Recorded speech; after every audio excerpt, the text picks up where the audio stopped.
won their majority in both houses, in both chambers. I agree. I feel like that's when we're going to see the real results on how Americans feel. That's a great point. And then the final topic on this, were there really drugs? Were there really drugs? Let's watch. To really take a moment and dissect what took place this morning in Venezuela. What interest do American citizens have in a regime change in a foreign nation when the United States is in need of liberation from a corrupt deep state government? What interest do we have in Venezuela? Besides oil and the interest of a Zionist-controlled government, because that's what we're all currently living under. This has nothing to do with drugs being manufactured and transported into the United States from Venezuela. 95%, if not more, of the drugs that come into the United States come from Mexico. How do I know this? Because friends I used to have that used to push large amounts of dope used to get their drugs from the cartel. Trust me, bro. Trust me, bro. From Mexico. So besides the fact that President Trump is lying to us yet again, it's always the trust me, bro. trying to make it seem like our operation in Venezuela was to stop the flow of fentanyl, when the true problem of fentanyl is actually from China. I don't know if you guys know, but Chinese have been sent into Mexico for over a decade now, teaching Mexican drug cartels how to properly manufacture and cook fentanyl. You can be pro-Trump and pro-military industrial complex and pro-regime change all you want to, but you're really just chanting on your own demise.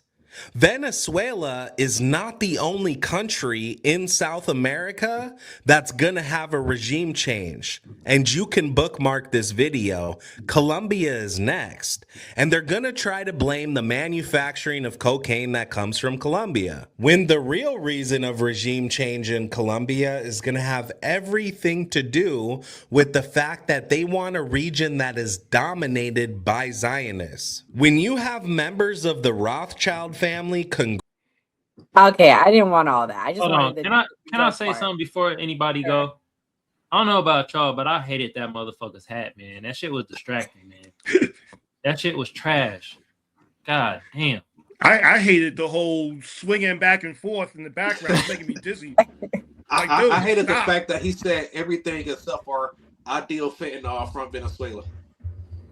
I got the vibes. He was the friend. He's the friend. He's the friend. But anyways, yeah, exactly. Privileged white dude with a necktie never did nothing. He never slang dope. He probably bought from a dude who slang dope and said that's his boy. Right. Right. And so this was the number one topic on that show we had that day when we replayed the show. It got really good numbers. We had people calling in. Are there drugs coming from Venezuela? Or are they coming from Mexico? That's what you and Skeptic got into it about that day. Listen, there are drugs that are coming from Venezuela. It's not the majority of it. The most of it does come from Mexico. There's no dispute in that. The biggest thing with this is that everybody keeps missing, right? It's about oil and drugs, oil and drugs, oil and drugs. What about everything else that the United States did on Saturday? Taking out what was the one island there that Hezbollah was using for training? Showing that Chinese and Russian SAM sites and their equipment that they had there that is state of the art doesn't fucking work. Literally laying the proverbial dick on the table and saying, America is back, come fuck with us. Taking pretty much half of the world's reserve in oil, crippling China as well as Russia, because China wants to invade Taiwan by 2027. They're building their navy up. How are they going to do that? And how are they going to challenge America if they're not getting the oil from Venezuela? Not relying on OPEC anymore because we have the oil reserves. We can dictate the price. We're not at the mercy of them like we were under Joe Biden, where they just raised the prices when they wanted to, when they stopped production when they wanted to. There's so many more factors that go into this. yes, it is literally crippling other countries' ways to support Iran, China, as well as Russia without directly going to war with them. If you want to look at it this way, that's how I've been doing it. Look at it this way: this is pretty much the Cold War 2.0, where we're fighting communism by doing soft war and little proxy wars around the world without going to direct conflict with these countries, bringing them to their knees. So yes, they started it by going in after the drugs, and that was the pretext to start everything. And now that I've been looking into it more, talking to more people about what's going on and looking into the reports, this all makes sense. And I don't disagree with any of it. I don't. I want to cripple China and I want to cripple Russia as much as we can without going to a direct war with them, because I've been saying it for months. I've been saying it for years. We go to war with China. We go to war with Russia. That's World War III. That is annihilation. You might as well just off yourself before it even starts, because no one's going to survive that. Oh my God, this is worse than last night with Ken. Jesus. Anyways, I'm just playing. Ricky, what do you think? Do you agree? Can it be? Are we going to go after Mexico next? Because it seems like a lot of the drugs are coming from there. Who you asking? You.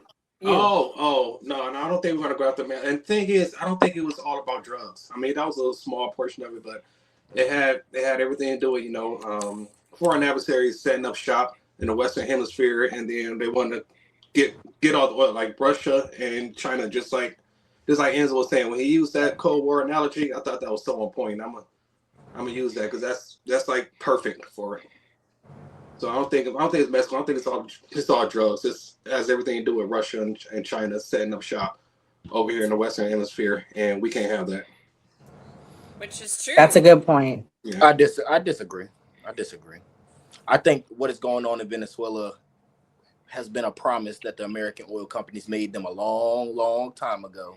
If you look into the history of Venezuela, when ExxonMobil was down there before Chavez completely took over it, he had signed in laws that nationalized the oil and kicked out the American oil companies.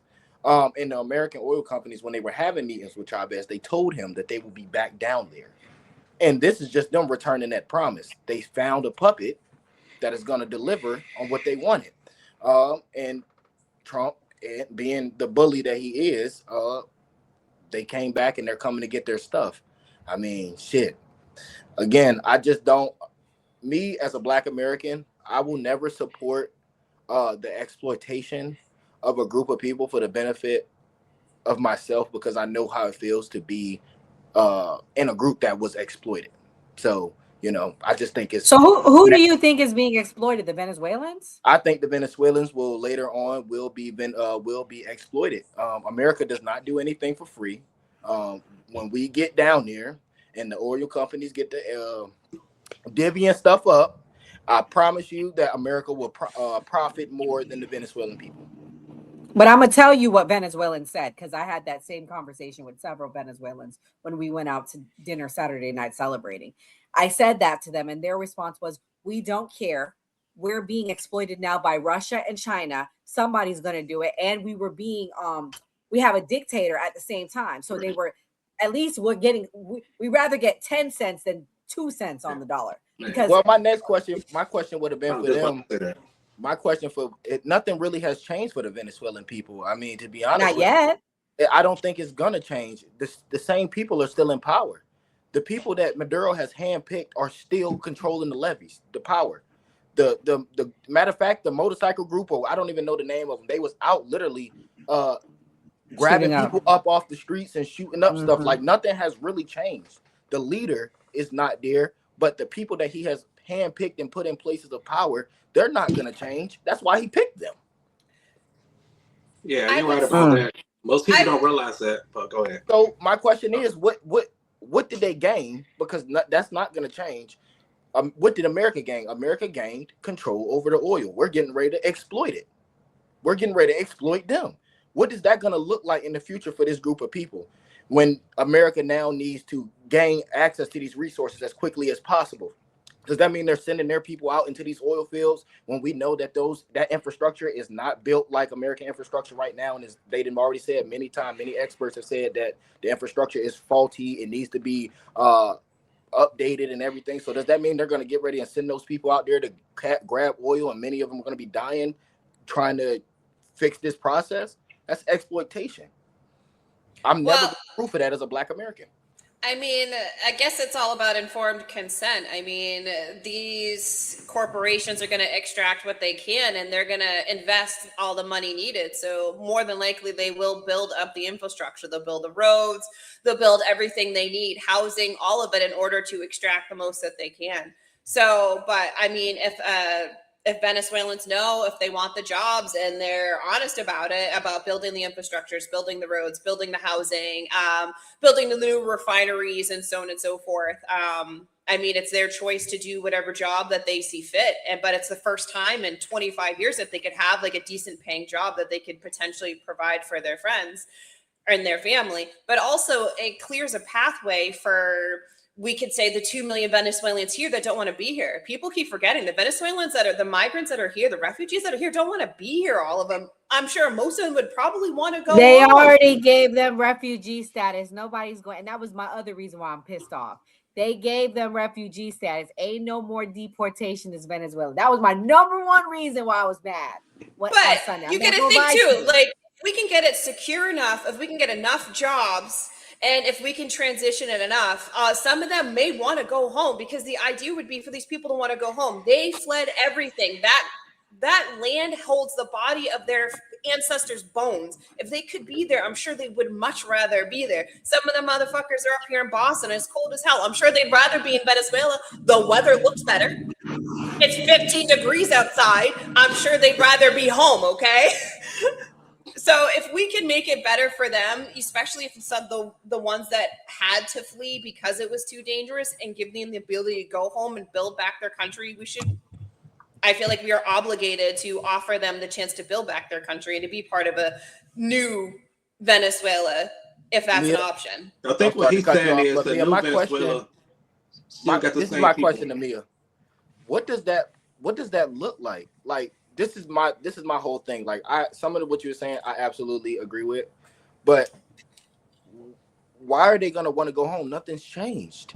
Those people that are in power, they're not gonna step down. So does that mean America's gonna get more involved in Venezuela's politics, and we're gonna start taking out more of their leaders? What does that look like? More than likely, yes. We're going to secure our investment, and if we need to, we're gonna remove them. We'll probably let them know and give them an option to beat feet. But if they don't want to kick rocks and beat feet, we're going to have to go and we're going to have to physically remove them. I mean, we removed Maduro in less than an hour, and we didn't have to kill anybody in his household. So I mean, they should be sleeping with one eye open, because eventually we can come in and we can remove them. So I mean, they could either leave peacefully and beat feet, or we can go in and secure our investment. And I hate to say it like that, but we're going to go in and secure our investment. Yeah, I'm going to let Rippy have the last words, and we're going to switch topics. My bad, Go ahead, Rippy. Oh no, I was just gonna say I agree with what both of you guys are saying. It makes perfect sense, but especially what is it?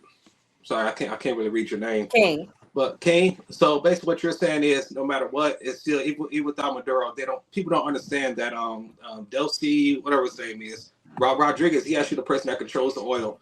And then the other guy, Pedro Lopez, he's the ones that controls the military. And these people are 10 times worse than Maduro. They say that they were the ones that were calling all the shots. Yes. So what you're saying is that we gotta go after these people, but what if they're more prepared than Maduro was up there? Well, we're prepared. And Absolutely. What Mia is saying is maybe they'll be willing to negotiate because they sleep with one eye open and they're afraid that the U.S. military will come in and just conquer everything. So I think you guys both saying the same thing with the same outcome in mind.